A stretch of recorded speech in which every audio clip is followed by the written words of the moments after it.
రోజు పవన్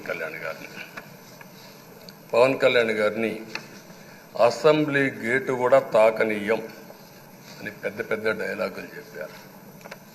21 సీట్లలో పోటీ చేసి 21 సీట్ని గెలిపించిన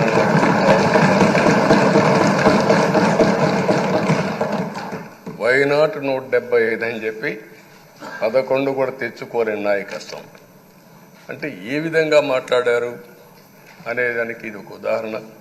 ఆ రోజు పవన్ కళ్యాణ్ గారు చాలాసార్లు నేను కూడా అన్నాను, బయట చాలామంది అభినందించారు.